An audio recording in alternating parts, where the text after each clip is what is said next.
So, here we go. Least squares regression line. A lot of information you'll know today from today, I think, but it's just the terminology. Terminology is going to be new. So, hopefully by the end of this lesson, you can make predictions using regression lines, which I think you can do that already. Keeping in mind the dangers of extrapolation, which I'm not too sure you do know already. Calculate and interpret a residual, which you probably don't know what that is. What is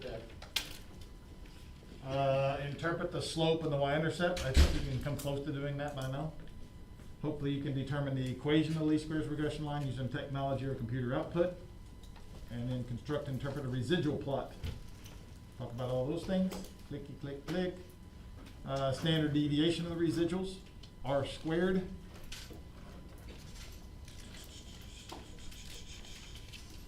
Unusual points. What's that one? Oh yeah, and a couple formulas I'm gonna give you. All right, here we go. Don't write any of this down. I'll get to you what you need to write down in just a second. A regression line. So we talk about a relationship between two numerical variables. Uh-oh. Hold on. Sorry.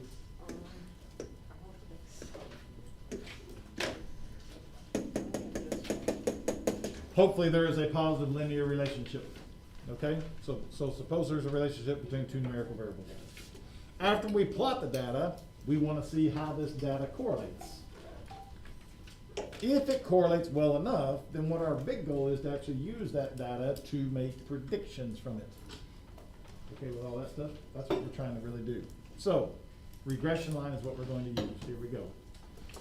The regression line is what you guys have been used to seeing. It is called the line of best fit. You may have called, that may be what you called it at one point. I don't know if you guys at one time may have had a problem that says draw a line of best fit or something like that. Line of best fit. Did I not attach it to the lesson? Dang it, I never seen that. All right, that's good.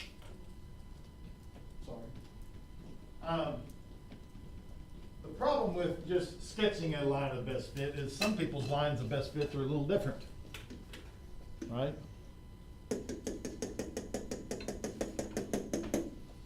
Some might draw it like that, some might draw it like that, some might draw it like this. Okay, with all that, we want one regression line. We want the best line of best. So that's what we're going to get to today. The regression line describes how the response variable, y, changes as x changes. That's what the regression line does. It tells us how the response changes as x changes. As x is getting bigger, what is y doing? So it describes how the response variable changes as the explanatory variable changes. And the way we're going to write it, I think your whole life you have written it as y is equal to mx plus b. We're going to change it just a little bit. We're going to change it to y, and we're going to put a little hat over it. And that's what we'll call it, y hat. We say a plus bx. If you still want mx plus b, that's fine. We will say a plus bx. We put the constant first, or the y-intercept first, and then we put the slope with the x variable.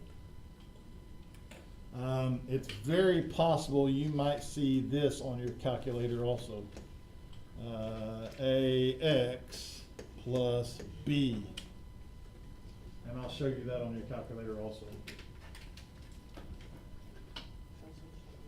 Those are them. So you might see ax plus b, you might see a plus bx. Your main objective is just for you to make sure that whatever's in front of x is always the slope, and whatever is by itself or the constant is y-intercept. Yes, sir? So the hat doesn't really mean anything. I'll tell you in 1 second what it does mean. It does. It's very important, but it doesn't really do a whole lot other than it does mean something. Tenfold. Arigatou gozaimasu.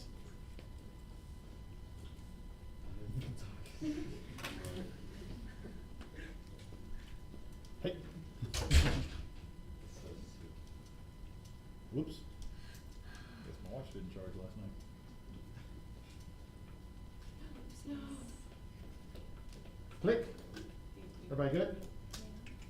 Okay, so let's talk about what each one of those are. The constant by itself is the y-intercept. Again, typically in stats, we put the constant first. We put the constant first. The b is the slope, or whatever is in front of the x is the slope. And again, those two things, I hope that you guys have done that at some point in your mathematical career. Now, why we call this the y-hat? The y-hat means that is the predicted value of y. We are going to predict with that. So that's read as y-hat. That is the predicted value of y. I'm going to spend just a little bit talking about the difference between y and the predicted y. And I think it will make sense to you in just a second.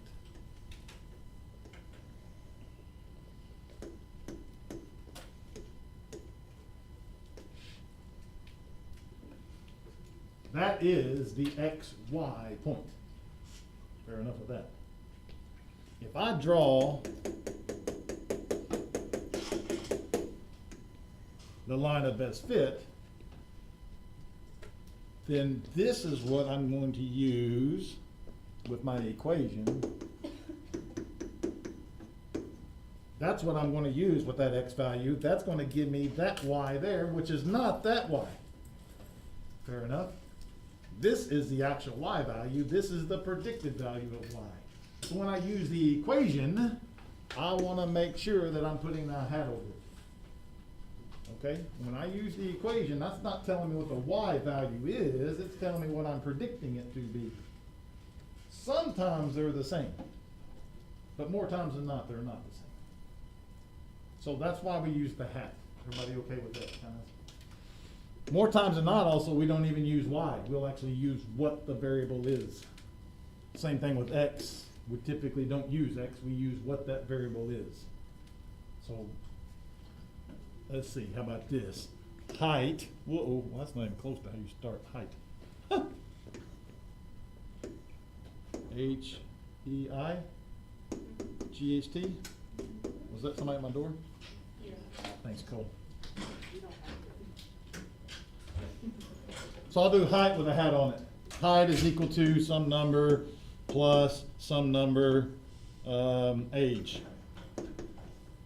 So typically when you write the equation on a line, that's what we will do. Y'all okay with that? Instead of using y and x, we'll actually use what they are. Height with a hat, just because we're still predicting it. Y'all kind of see the difference now between y and y hat, okay? Y is the actual value of what it is. Y hat's what I'm predicting it to be. And when we write the equation line, we're using y hat because we're predicting it. Okay? Everybody okay? Good, good. All right, click. We got a random sample of 16 used Ford F-150 Super Crew 4x4s was selected among those listed for sale at autotrader.com. We went to autotrader.com. We looked up Ford F-150 Super Crew cabs and found 16 of them. Here's the data of those 16 trucks. Everybody okay? We're going to use this throughout the entire day for many of examples.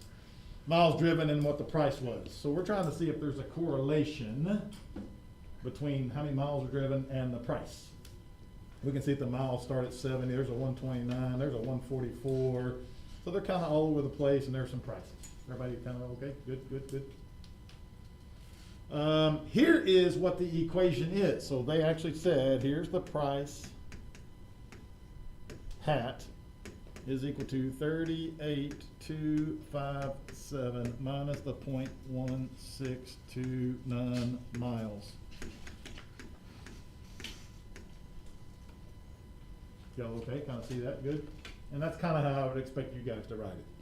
Whatever the y is, hat is equal to the y-intercept minus or plus the slope and then the x variable. Okay?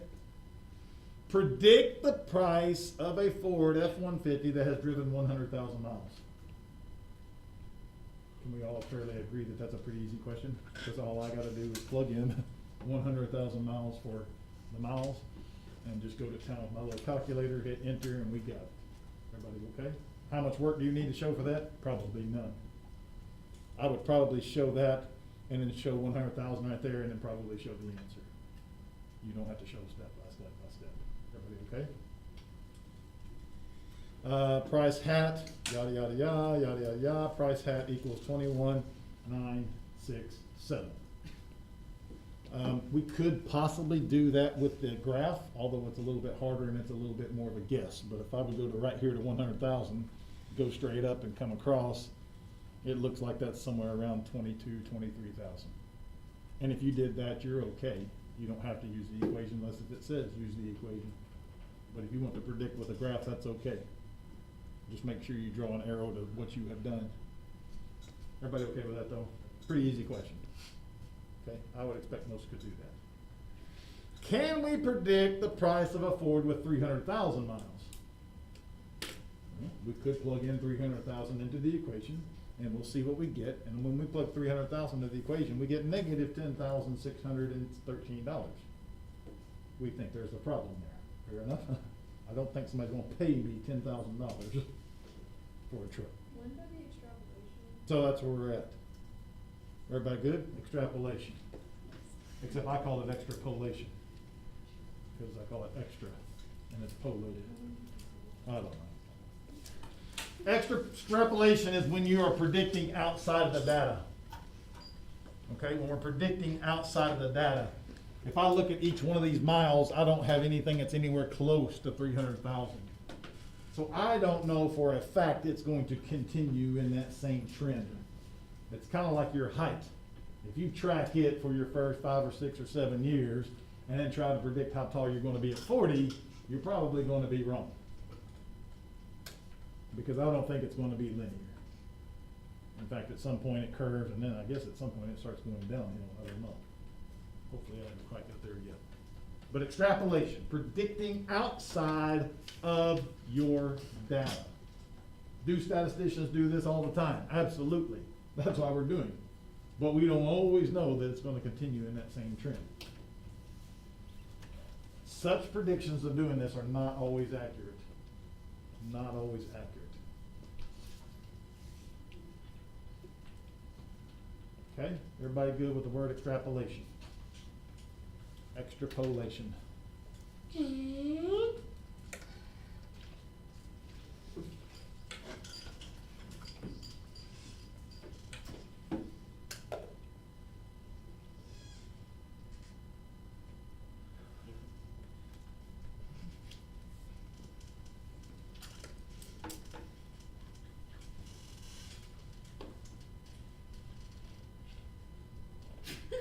Thanks.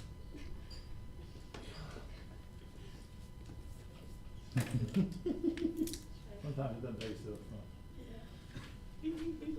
Shut.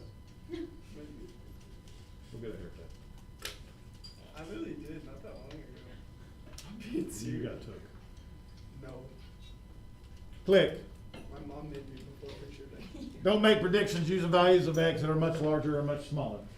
Just typically don't do it. Now, let me preface that, or not preface that, or let me go off on this for just a second, because there is a question on one of my tests, one of the years, that goes through and says, use this to predict it. Y'all follow what I'm saying? So whatever it was, use this value to predict. And a lot of students said, you can't do that because this is extrapolation. And the instructions plainly say, do this. Y'all okay? So if it says do that, do it. Now, it's probably going to ask you somewhere, why would you not do this, or what is the issue with this, or something like that. If you did this, what's your result? I would still do it or something, but make sure you understand that if they tell you to do something, go ahead and do it, even if it's not supposed to. Hopefully that makes sense. All right, residuals. We're going to talk about residuals for the next 5-10 minutes or so. Residuals. In most cases, don't write any of this stuff down. I'll tell you when the green sign comes up, that's what you'll hit, okay? In most cases, no line's going to pass exactly through all the points. In fact, we pretty much know it's not even going to pass through hardly any of the points, right? We'll have a couple of points, and it's going to come close to them, but it's not going to hit them.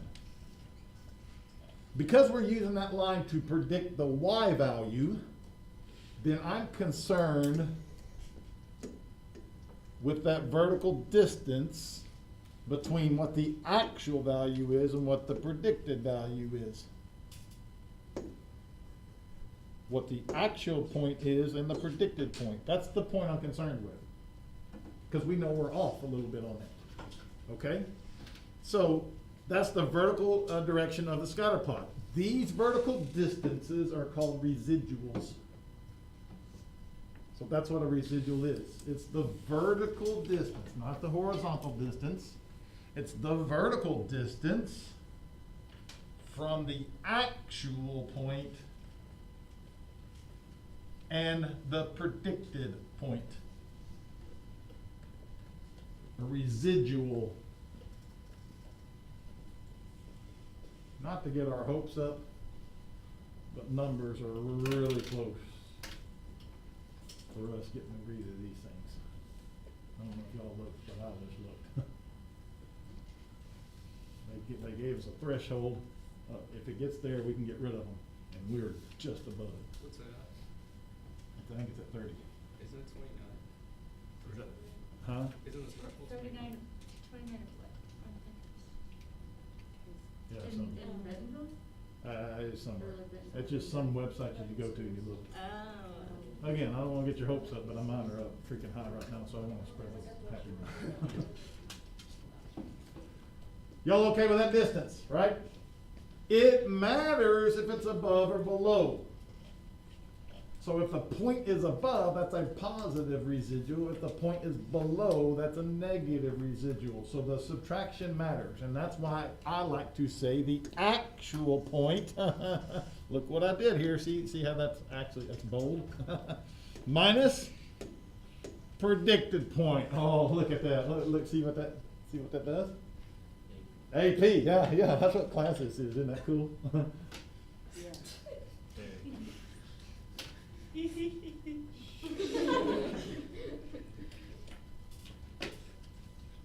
Pop. You tell me to go get a haircut. That was mean. So that's what it equals. So that's what it matters. Now again, if you do it backwards, it's okay. Just make sure you remember that if it's below, it's a negative, and if it's above, it's a positive residual. So that's kind of one of the things you always want to check with, okay? Everybody okay with the residual? Here's a bunch of residuals. This is a very, very, very small residual. This is a fairly large negative residual. Go ahead. So if it's negative, you subtract. If it's positive, you subtract. Well, you still just do the actual minus the predicted. Okay. This This is the actual minus. It will come up to be positive or negative when you get done. But if you flip-flop it, you just want to check it. You follow? All these down here, like I said, are negatives. All these up here are positives. Okay with that? Anybody want to take a wild guess at what the sum of those residuals will be if you have the perfect line? 0 would make sense. That way all those residuals, you've hit the perfect line if the sum of those is 0. We'll kind of talk about that as we go. All right. This is the actual Y minus predicted Y. The AP. If anybody forgets it, I'll slap you. No, I won't slap you. I'll just kick you. Okay, here's my trucks again. Okay, same trucks, same equation. Calculate and interpret. Calculate and interpret. So that's going to be something to make sure we need to do. Make sure we know how to interpret the residual for the truck that was driven 7583. Well, the first thing we have to do is find the actual point. And so luckily we have a table here with the actual points. And I look for the 7583, which happens to be the very first one. And so the actual point is 21994. Okay, we're good with that. Now I gotta find the predicted price. And so to find the predicted price, I'm gonna plug into the equation to get the predicted price. And then I'm gonna go through there and I'm gonna get the predicted price is 26759. And so I'm gonna do that actual price, which was the 21997, and subtract the predicted price, which is 26759, and I'm gonna get a residual of negative 4765. Everybody okay with that, I would hope. Now we want to interpret that. So interpret it. Well, first of all, it's negative. So if it's negative, that means that my point is below the line. And so that means my line is over predicting the price of that truck. And we want to say something to that effect somehow, some way, and we want to use as much as we can. So the actual point is 26,759. The actual price is this, the predicted price is that. Comes up with a negative 47. So my least squares regression line, or my regression line, is over predicting the price of this truck with 7,583 miles by around $4,700. The actual price of this truck is $4,765 less than the cost predicted. That says the same thing I said. We're over predicting, it's less. Y'all okay with all that? There's 27 of us, that's gonna be said 27 different ways, as long as you get it in there in context. So talk about the price of the truck, talk about the miles of the truck, and talk about if we over or under predicted. Everybody okay with that? Residuals. Pencils are going. Let me stop for just a second.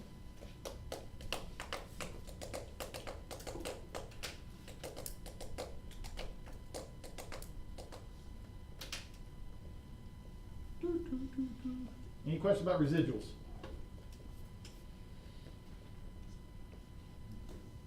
Again, that's why it's very important for us to distinguish the difference between Y and Y hats. That's the actual point. This is the predicted point. We would like for those to be the same, but so many times they're not. All right. Interpreting a regression line. Okay, so when we get to regression line, there's going to be two things, right? We have the slope and we have the y-intercept. We have a slope and we have a y-intercept. Most of this slope you kind of know. What do you know slope to be? It's what? Rise. Is that you already, you think? Nope.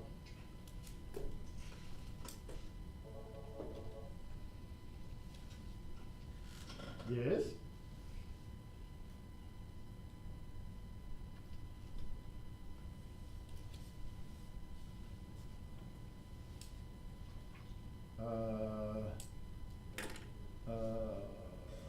Put me on the spot. I forgot her name.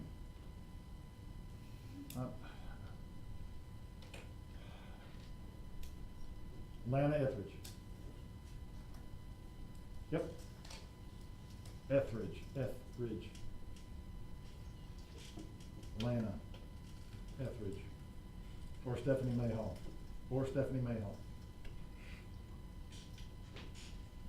You bet. What's that about? Rise over run. Okay?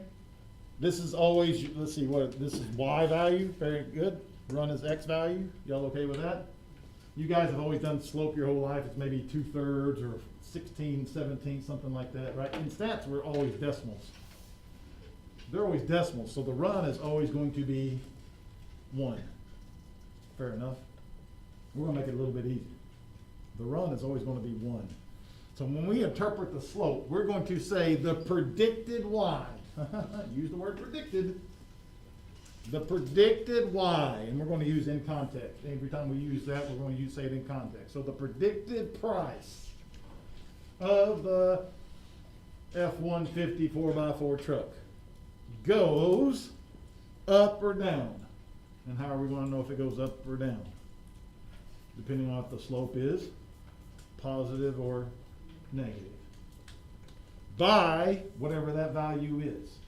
So the predicted Y in context goes up or down by whatever the slope is for every 1 unit of X. For every 1 unit of X. And X will be in context also. X will be in context also. At some point, you will have to relay that. I've seen many and multiple choices that deal with this, and they probably give you every combination possible. Okay? Every combination possible. So the predicted Y goes for every 1x. Easy enough, not too bad. Just always think of it as rise over run. Remember, rise over run. Rise is the Y value. So whatever that Y is how much it goes up or down.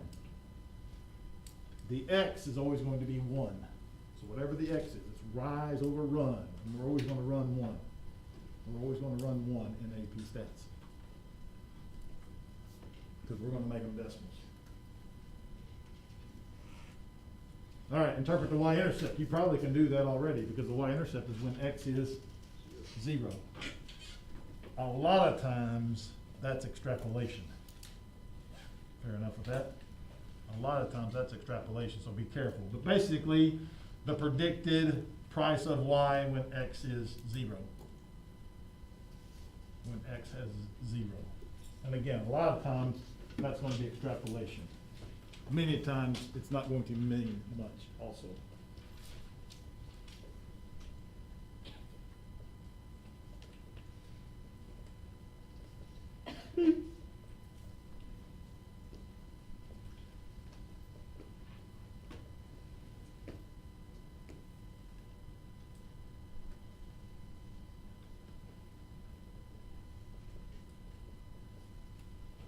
All right.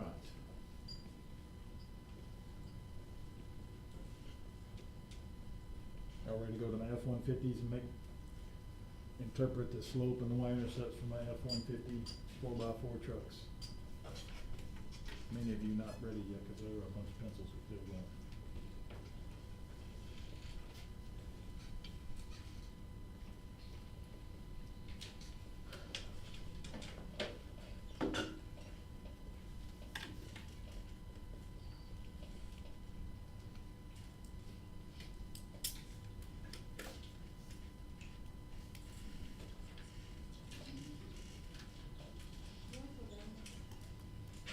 Judge Mary, if somebody were to be invited to like an important camp for their sport, like a national thing, do you think they would get school business?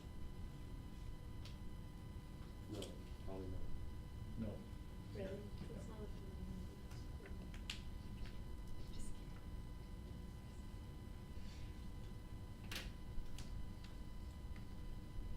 Here's my F-150. Price, y-intercept, slope. Interpret the slope.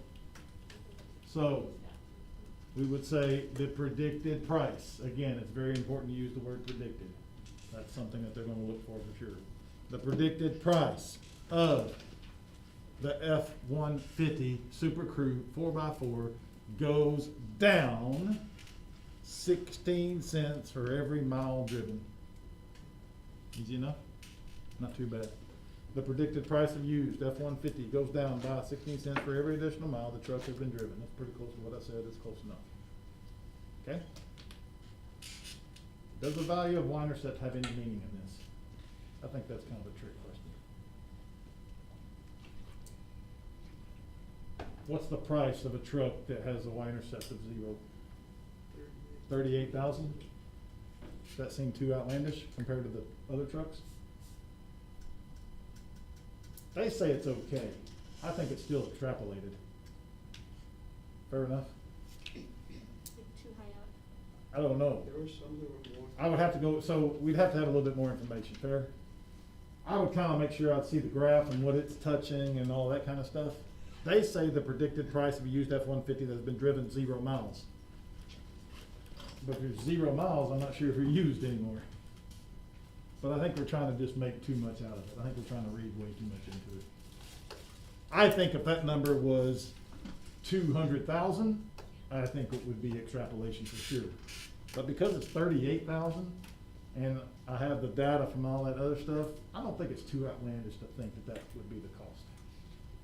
You okay? Kind of makes sense on that? But I think if that's one of those type of things, as long as you didn't lie, I think you're okay.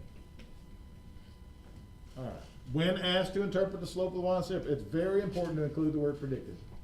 Very important to use the word predicted. You don't want to say the price is this because it's not. That's not the price, that's the predicted price. That's why it's very important to keep using those hats and make sure you know those hats are there. All right, here's the scatter plot. Processes input, quality, characteristics. I don't know what all this stuff is. Who cares? I just found it. Good? Looks like it's negative. It kind of looks linear. It doesn't look like it's very good correlation. 0.6. No, negative 0.6. Negative 0.7. I don't think it may be 0.8. I don't know. Who really cares? Y'all okay? Without the little heartbeat in there, it doesn't look like it's too bad of a line. I don't know if that's too bad.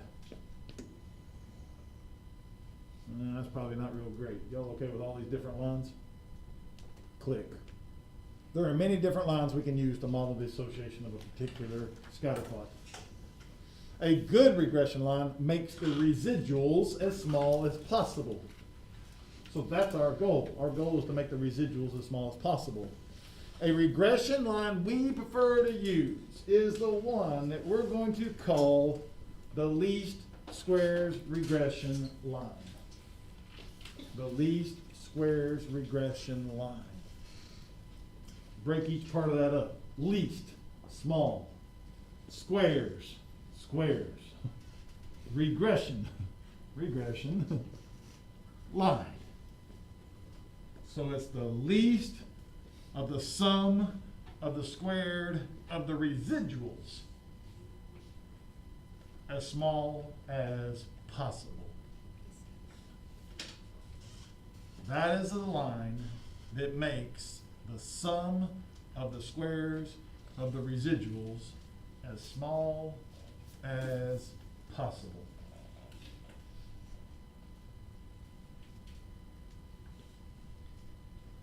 The least squares regression line is the sum of the squares of the residuals of the smallest possible. Look, I didn't go. That's supposed to go over here. There it goes.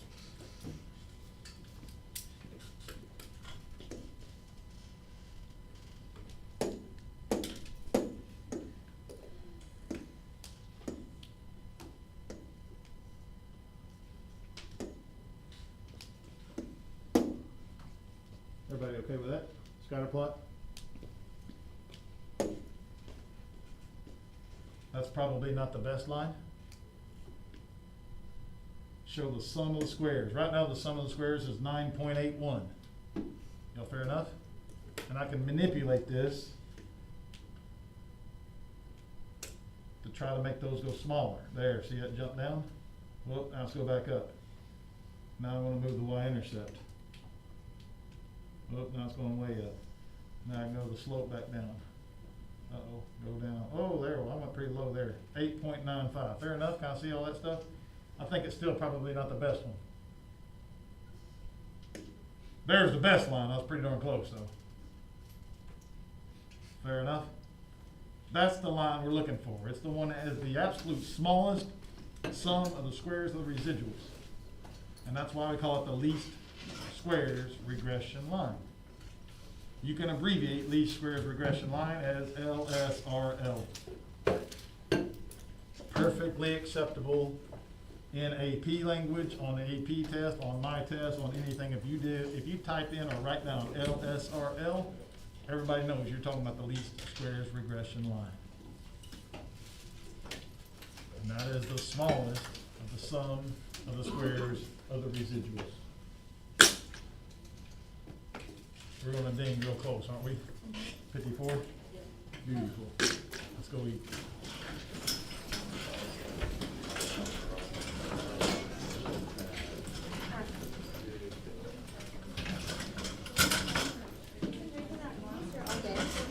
Yeah, I just needed a little extra boost today. I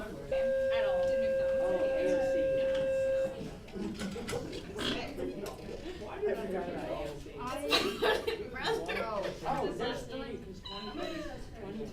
past Clever? No. That's what you came up with? Yep, that's how I did.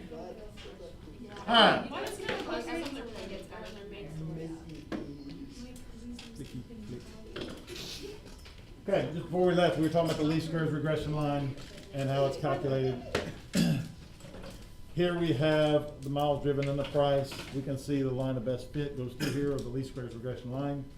Each one of those is the residual, and you can see that they have squared those residuals to calculate the least number possible.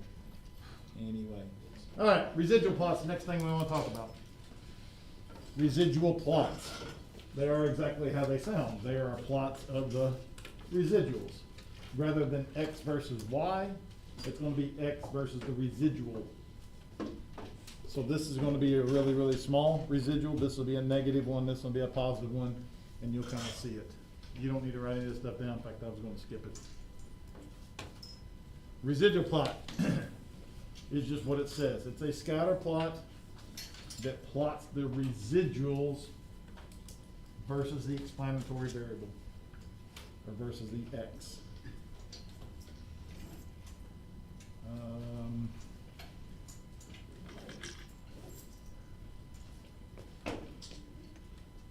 Uh-oh, let's go back.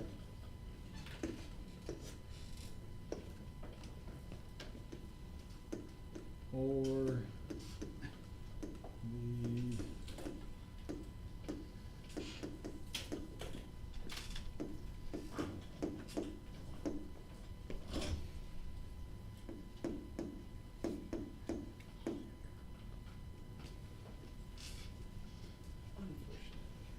it's a scatter plot that plots the residuals versus the explanatory or the predicted Y. What's that like? Oh,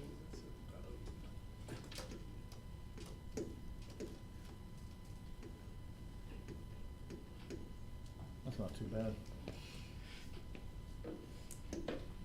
So we can have the X variable down here, or it could be Y hat.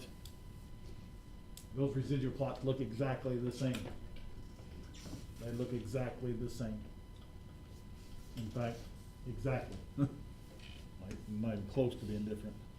Zero's always in the middle. That's typically the X-axis, which is misleading because we tend to like think of it down here. This is quadrant 1, this is quadrant 4.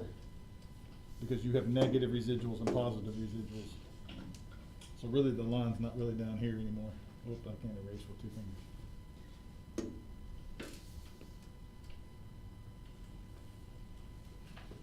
Okay with that, residual. Beautiful. Oh, wrong way. Here's the scatter plot. Like I said, this residual will be very, very close. This will be good negative. This probably will be the biggest positive. My guess is that's like the biggest negative. That's what the residual plot looks like. So like I said, the 0 will be right in the middle. 5,000, 10,000, negative 5,000, negative 10,000. So some of those residuals are really big. Everybody okay with that? Let's talk about what good a residual plot is for. A residual plot magnifies the deviations from the points from the line, making it easier to see unusual occurrences or patterns. It lets us tell us if a regression model is appropriate. So don't write much of this stuff down, but let's just real quick.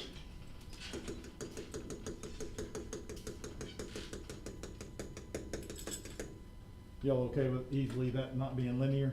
You can see it's somewhat of a curve to it. Picture the residual plots, because the line of best fit is still going to kind of go through here. So you're going to have some positive residuals. And then you got a bunch of negative residuals. And then we got some positive residuals again.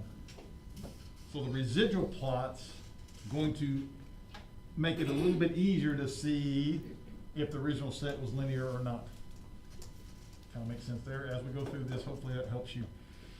The residual plot should show no patterns. I don't like that because students sometimes see this.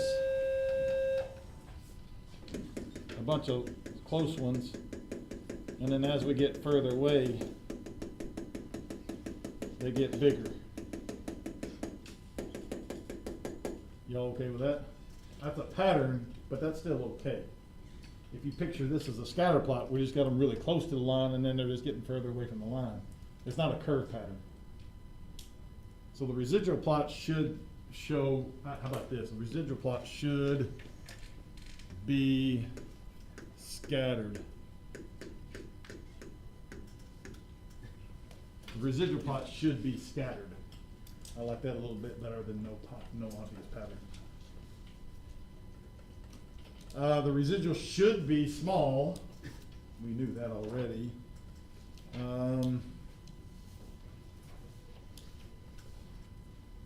This is the scatter plot. We can easily see that that should not be linear anyway. The residual plot really shows it. That's the residual plot of that. We have a couple of negative residuals, then a bunch of positive residuals, and the positive residuals are getting bigger, then they're getting smaller, and then we go back to negative residuals.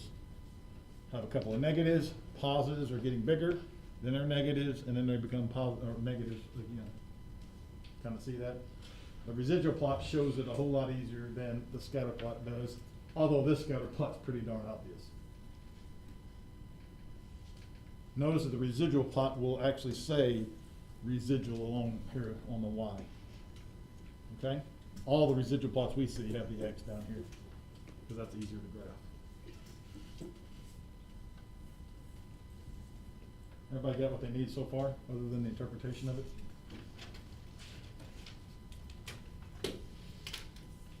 We don't want the residual plot to have a curved pattern to it. Okay, we do not want the residual plot to have a curved pattern to it. If the residual plot has a curved pattern to it, the original set of data was not linear. If it was curved, consider using a different regression model, not a linear.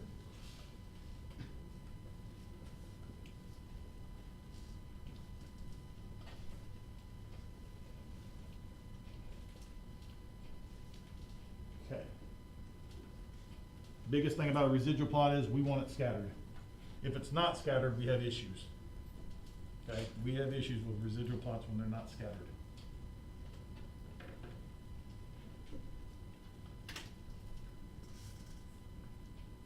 So we want the residual plot to be scattered.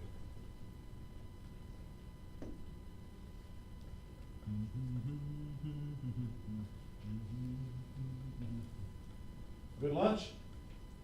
Yeah, we did. What? Yep. Did you bring it from home or did you eat the cafe? I had a ham sandwich. Yes, every day. Ham sandwich and a yogurt and applesauce. Yeah, yogurt? What kind? He hits on you like Oh. that. I hate cheese. I love blueberry yogurt. Ew, no, I like peach and strawberry. What? I had mixed I berry. hate peach. Okay, At that's first, good. Yeah, it's got I some don't know, blueberry in I'm it. not- Yeah, I was just confused. I'm not a big peach And then whenever he, anymore. I I love peaches. I do too, but I don't like peach Exactly, I'm yogurt. like. I like I got- I got turned out on Just that. lovers. Same with strawberry, and I love I strawberry. know. Strawberry yogurt's kind of warm. He's so funny. I don't know, blueberry anything is just weird. Yeah. It's just Really? there, yeah. Just like, So when you were gone, he was like, he's changed. Wait, hold on. Yeah, that's, I. What? Hold on, let me just take a picture. Can you use this for when you move on? That's fun. There are a bunch of other people walking over there. Poofy heads, right? Will we say everyone's name? Poofy head. I got poofy head. Coach Merritt, can you do everyone's name again? Ooh. Oh, yeah. Oh, yeah. Oh, yeah, you gotta do that. No, but I'll try. Okay, cause I also need to keep it too. You what? Nothing. Yeah, Leon. Okay, but there's After? yeah, if we have time. Okay, I hope. you gotta get through it. It won't happen, I don't think. I can already see some uh-ohs. Coach It's okay, we'll do it. Got it? You could go a row at a time, periodically throughout the That's what I class. need to do. Every day I just need to I need to get a note card from every one of you guys. And I hand them out at the beginning of every class period, at the end of every class period, y'all hand it back to me. Coach, you're gonna need a lot of. Shut up. Doofus. It's okay, it's only October. It's very disappointing. What's really hurt me is like the last 2 years, like I'll see those students again, I'm like, I don't have a clue anymore. But like 10 years ago, I read them out quick as anything. How do you not know if you've had them 2 years ago, or if you have them up top Well, just because I can kind of recognize. Like I quit handing back papers like 2 years ago. I think that's what it was. Wait, why? Because they turned them in online. Everything was digital. It's stinking progress is what it is. Oh, That took you a while. I'm sorry, I thought. No, but when they would hand their papers to me and I would hand them back every day, I just learned them back. Like you're talking like Hallmark? Yeah, yep, because that was every day occurrence. Click, click, what am I doing? Oh, we're back to my, truck data again, y'all okay?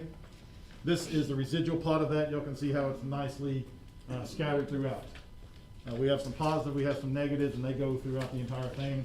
So a linear data appears to be somewhat good for that, okay? Because there is no obvious pattern left over in the residual plot, the linear model seems to be appropriate. Okay?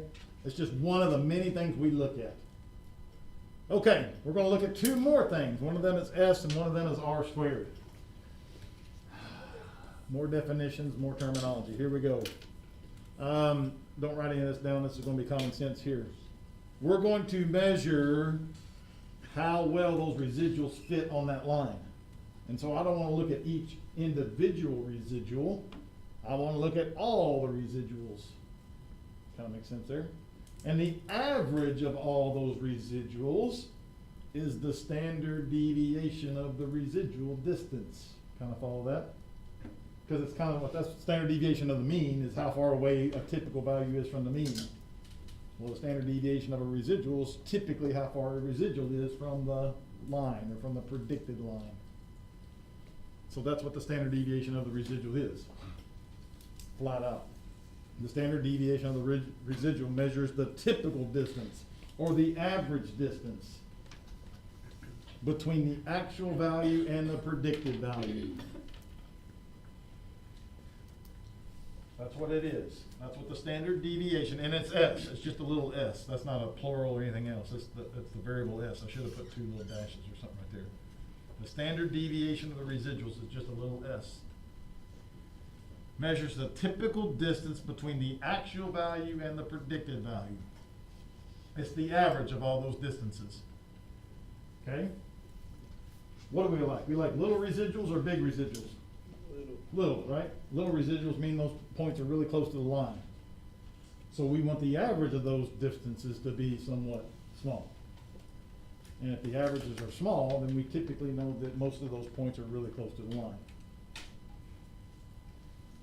Standard deviation of the residuals measures the typical distance between the actual and the predicted point. Yippee. How you feel? Everything good? You have a good lunch? What'd you have for lunch? I had sweet potatoes and steak, but I couldn't cut the steak, so I had to eat it like a hooligan. And then she didn't have anything to peel her kiwi. Yeah. So And everyone was making fun of me for eating my kiwi. It was just literally bit a into it. white kiwi. It was not so Like, good. green. just the cute, she just ate the, like, It was good. She was Like, eating it was like okay, an it was just apple. interesting. We didn't, I didn't make You fun should of it. try Did you it. take an average of this? Don't kiwis have like Oh, back to peach math. fuzz on them? Do what? Is it an average of the? It's a- It is the yeah, average of the it's a residuals. golden Yep. kiwi. I don't think Click. there's a kiwi though. Kiwis are hairy. Here is the formula that I do not think you will ever use, but that's what it is. You take y minus y hat, which is the residual, you square those residuals, you add all those up and you divide by n minus 2. I think one of the things that's interesting about this formula is that it's n minus 2 and not an n minus 1, which is kind of what we're used to seeing. And the reason why it's n minus 2 is because we are dealing with 2 different variables as opposed to 1 variable. None of that has to make sense. Like I said, I do not think you will ever use that formula for anything. It is on your formula sheet that I have back there. I didn't give it the first hour, but if we have time today, I'll try to give it to you guys.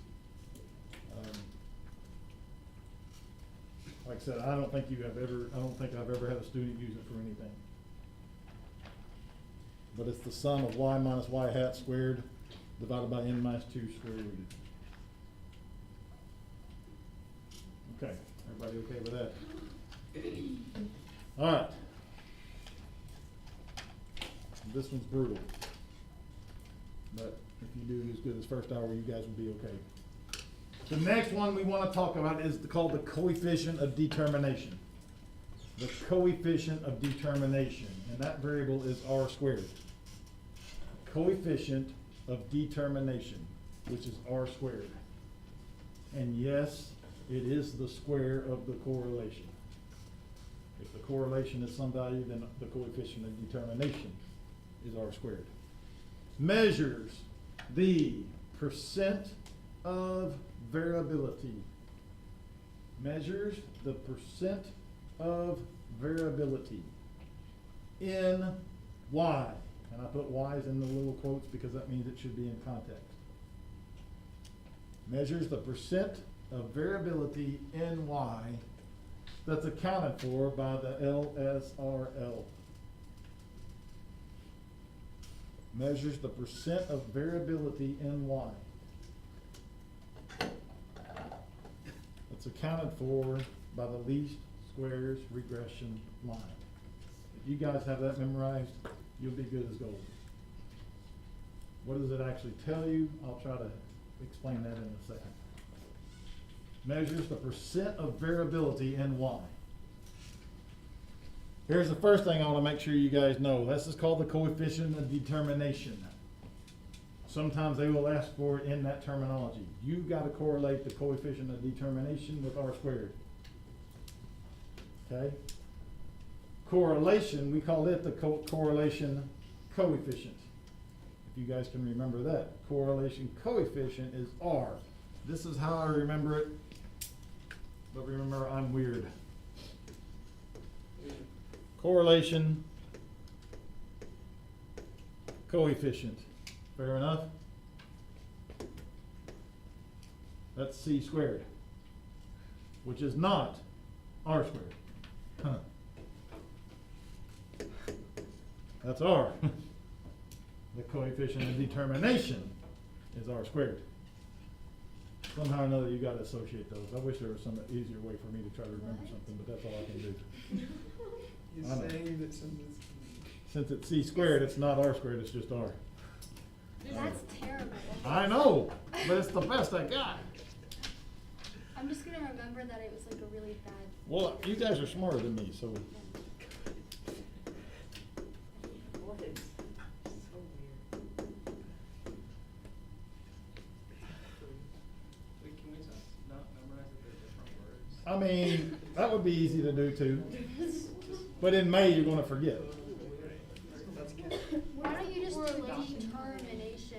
Oh, wait, that doesn't make sense. See, okay. If you can come up with something better, What is correlation? this is correlation. No, she's. But why is that related to? I have an idea. Correlation. He's saying separate them, they're two different. I have an idea, Mr. Mayor. It's the coefficient is what messes me up. Wait, so that's just to know that correlation. So correlation is r. But correlation has two r's and it's not r squared. That's not. I'm so confused. Alright, Molly said she had something. So coefficient of determination has more letters, so more. So it's r Rs. squared. Yeah, r squared. There you go. That's beautiful. It only has one R and the other one is. Wait, what? What's, I'm No, there's confused more by words R. in it. I know, I'm just saying. Two more But words. it's not. Does that make sense? I mean, it can be real easy just by remembering that the correlation goes with r. Okay. Okay. Everybody's happy with all this now? All good? Because what's gonna happen in May is they're gonna ask for the correlation coefficient. You're gonna have to try to think, okay, is it r or r squared? Well, it's R. Okay? As long as you know. So we're just gonna do it, basically. If I give you r, you should be able to come up with r squared, because all you have to do is square it. If I give you r, oh, here's a trick question though. If I give you r squared, can you get r? Yes. You square it. You better know something else. Huh?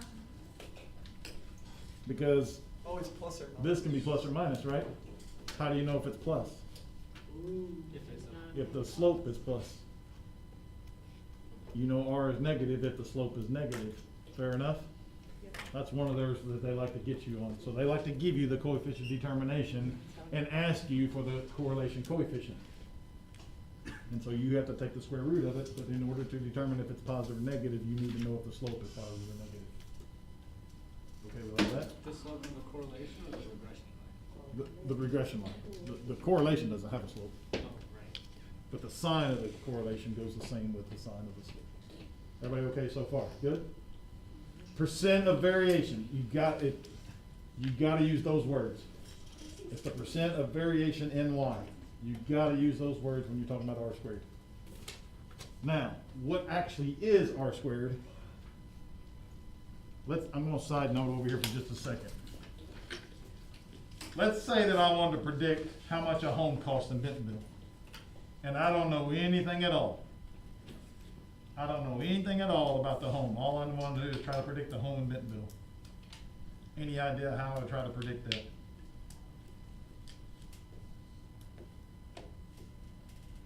Average of the homes, maybe? Are you with me on that? But you said you didn't know anything. I don't know anything at all, so I have to use the average of a home. How do you know the average? Say again? How do you know the average? Yeah, Well, that's what I'm saying. If I didn't, if I didn't know anything about the home, like what size it was or where it was at. You okay with that? I don't know anything about it. I don't know where it's at or the size of it. I just know what the average of the homes are. So that's what I would try to predict it with. Fair enough with that. Now, if I know the square footage, so, average, right, Y bar right here. But if I know the square footage, we know that as the square foot goes up, that the price probably goes up. Now, of course, there's some other things that deal with all that stuff, right?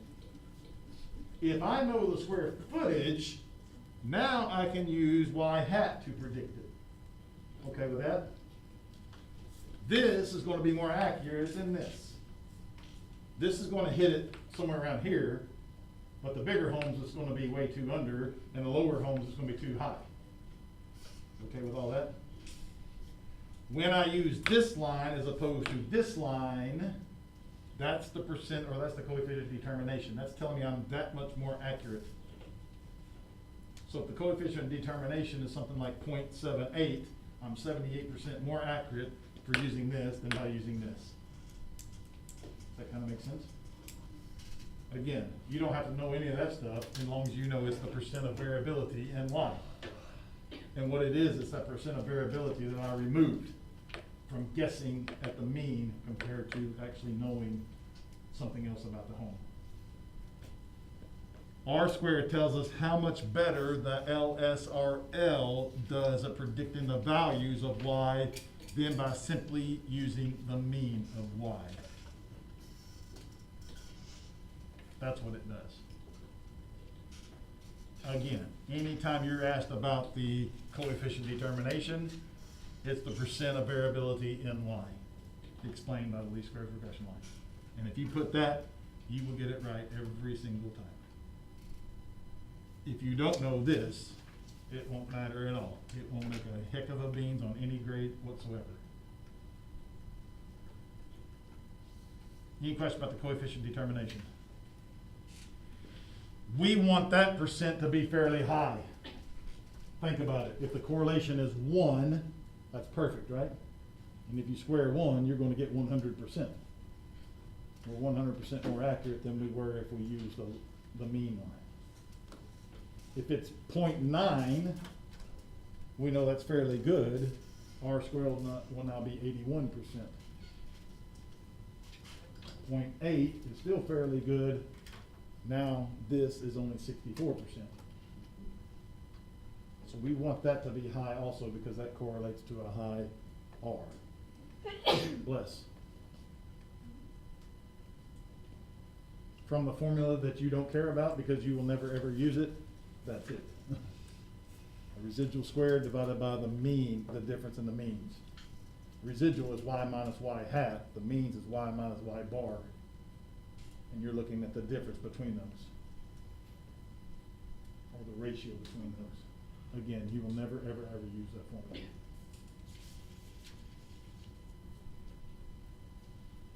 All right. A lot of terminology.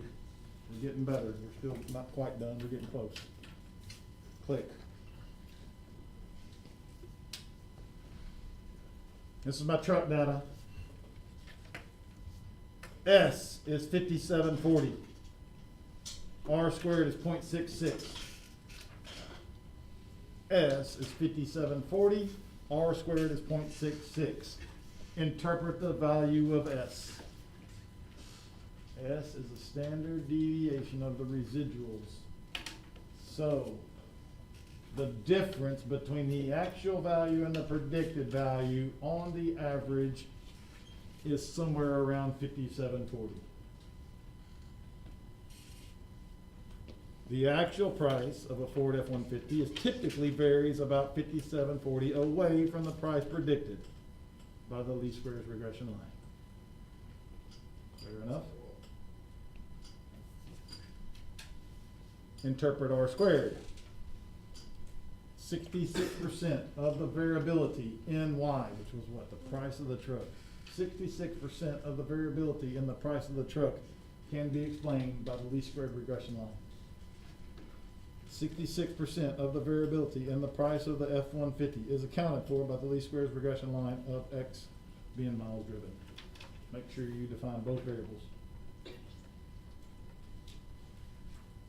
Everybody okay? As long as you define it like that, full marks. Percent of variability.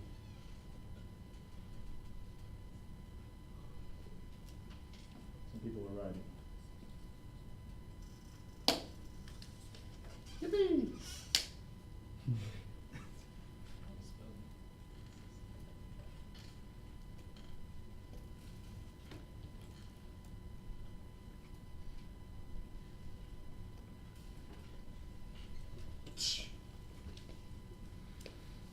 At some point, very seldom again, I don't think you'll ever have to actually find it on AP. Your homework, you may have to find the least squares regression line, but I don't think you'll ever have to on AP. Most of the time, they're gonna give you what this, is very similar to this. It's a computerized printout. Okay? A computerized printout. Somewhere on that computerized printout, you'll have enough information to find the slope, and to find the y-intercept, and to find several other things. Okay with that? In this particular computerized printout, I actually see the equation of the least squares regression line. Except they don't put the hat on it, because computerized printouts don't put hats. Okay? You're gonna have to put the hat on it. A lot of times, they may not give you this, and they'll say, what is the equation of the line? So if you go down a little bit further and you see this word constant, you will see a word constant on there somewhere, and then you will see some other type of variable. That will be your x variable, and this is the constant. And if you go a little bit further, you see cof, which probably stands for coefficient. So I think everybody knows that a coefficient is a number that's in front of a variable. So if you see the coefficient of a constant, that's a little weird, but just think about it. A coefficient of a constant probably is nothing more than a constant. So that would be your y-intercept. So this is your y-intercept 44.44, which is right there. The coefficient of the revision time is the slope, because that's what's going in front of the revision time, which you can see right here. This SE coef you won't ever use until chapter 16. The T you won't use till chapter 16, and the P you won't use till chapter 16. S, ding, ding, ding, ding, there's S. That's the standard deviation of the residuals. There's R squared. This is R squared ADG, J, or whatever. Don't ever, ever, ever use that. You won't ever, ever use that for anything. Please do not. And then here's a bunch of other stuff that we won't use. Everybody okay? Your job is to make sure that you can find the y-intercept, the slope, the standard deviation of the residuals, and R squared. With R squared, you should be able to find R. Make sure you turn this into a decimal first. Don't take the square root, then turn it to a decimal. Turn it to a decimal first, and then take the square root of it. And then please always look at the slope to make sure that the signs are the same. Everybody okay? Computerized printout. No doubt you're going to see something like that on your homework. No doubt you'll see that on the AP test. No doubt you'll see it on my test. Everybody okay? Click. Oh, don't ever use that. That's a no-no for anything. Even if they tell you to use it, you say, my teacher told me not to.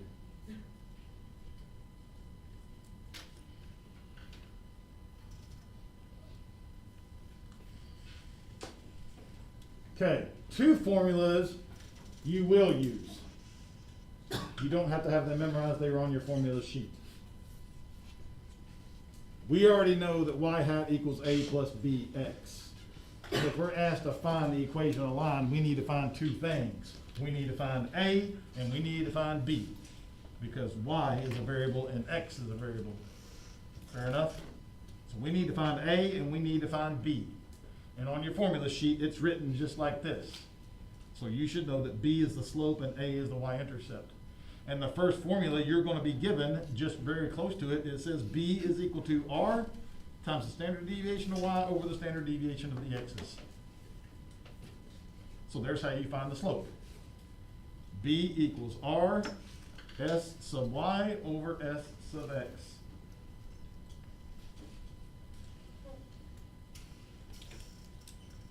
To find a, it's equal to y bar minus b times x bar.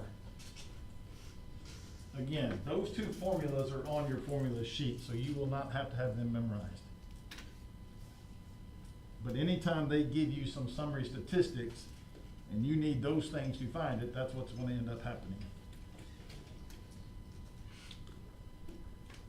It's this point where I always forget to tell students until right now that I remember to, but I need to make sure I need to tell you something about x bar and y bar. I want to make sure everybody's done writing first.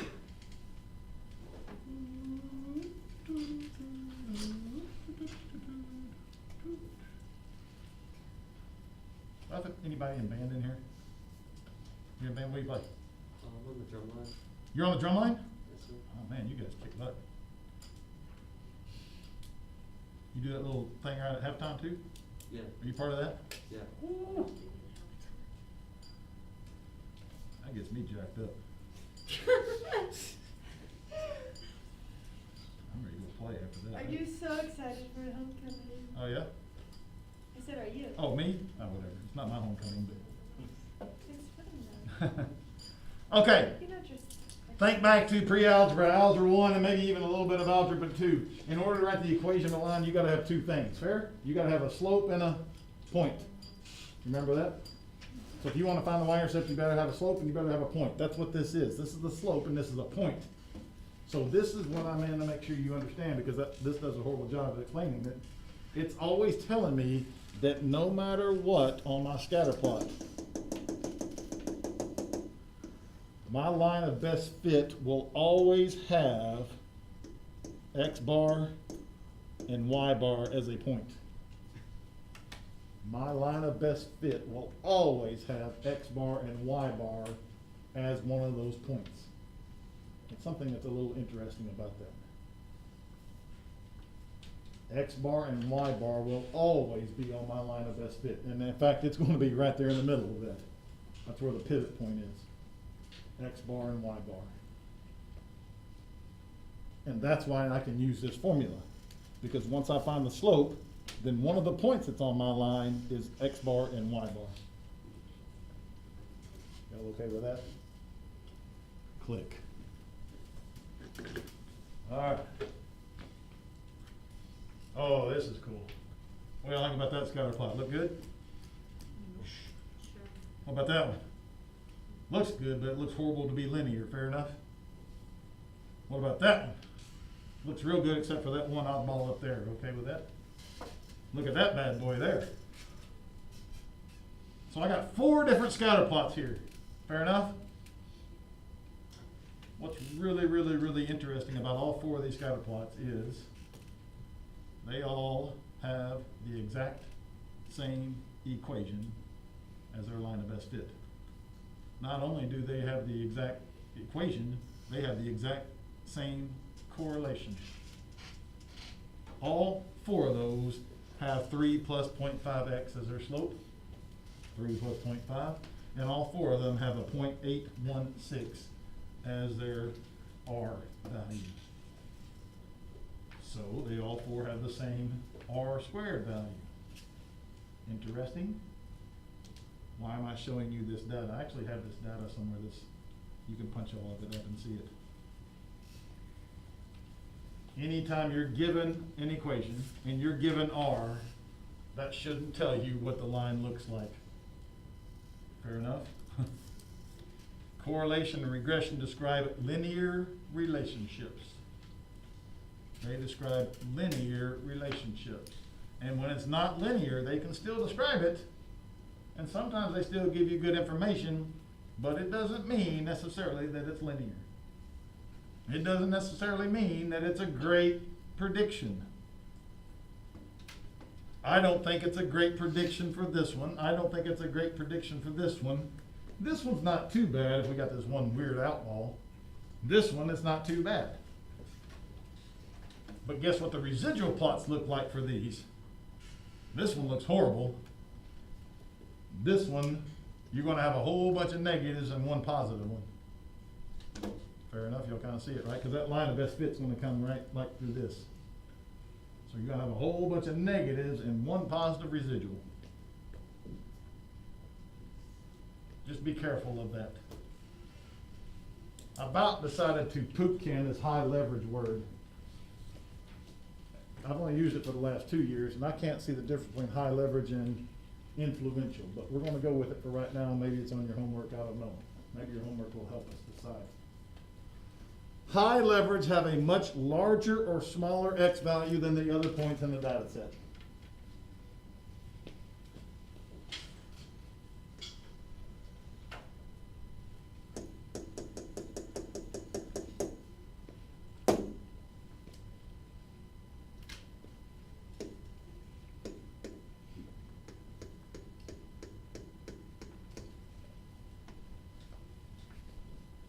High leverage has a much larger or smaller X value than the other points. I got a tough time with this one too, especially after you see the next two ones from now. But that's what they're going to call high leverage. I have never seen high leverage until this book. Y'all okay with that? That is different than an outlier. I don't think I would consider that point up there an outlier. Because if I draw the line of best fit, it's still going to come pretty close to that point. So even though that data point is way away from my data, I don't think it's an outlier. An outlier is one that has a really, really, really big residual.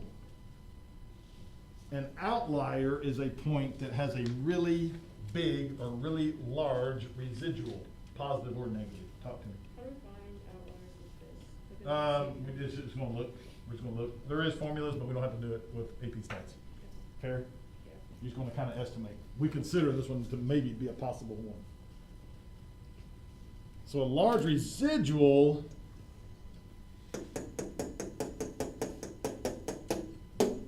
would be something like that.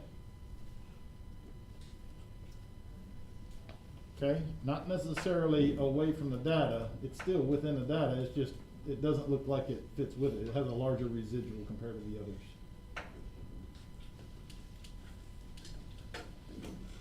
This is the one I get confused with high leverage. They're gonna call it an influential point. An influential point drastically changes, or they use substantially, changes the slope or the y-intercept.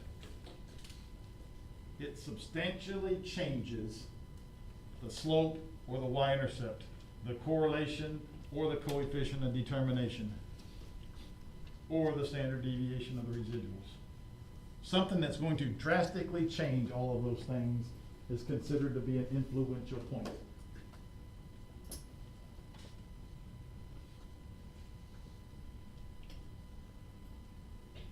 I guess that's, I don't think that's an influential point. I guess that one's high leverage because it's still, I don't know. I'm gonna have a tough time with that. Hopefully the homework clears those two up, but I think if it's this one, it could be this one, and I think if it's this one, it could be this one. I think outlier is definitely different. I'm gonna show you a,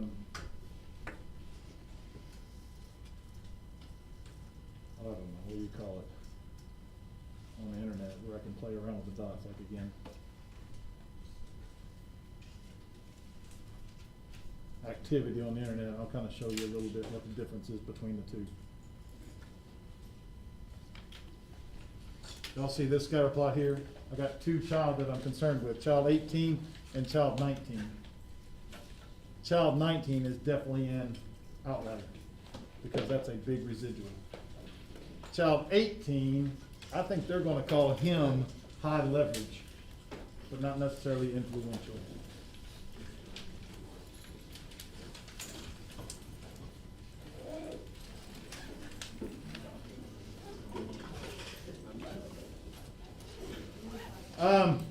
This is my short-term plans. I had short-term plans to probably test, chapter 2 on Friday, quiz it on Friday. But I forgot next week is fall break. And I don't wanna quiz that on Tuesday and then possibly take a test on chapter 3 Monday. And I don't wanna wait so long to take one on 3. So currently, right now, it looks like I'm gonna test chapter 3 next Monday. Nothing with 2 yet. Very possible that I might send you home from fall break with 2. I might send you, but 2 will not be Friday. Especially what I heard with So homecoming nothing coming up. Friday Nothing. Probably gonna be, it's gonna be a work day. then? So Monday. I think it's gonna be Monday. Right now, it's gonna be Monday. Chapter 3. So we're not doing 2 yet? Do you have an actual copy of this one? Yep.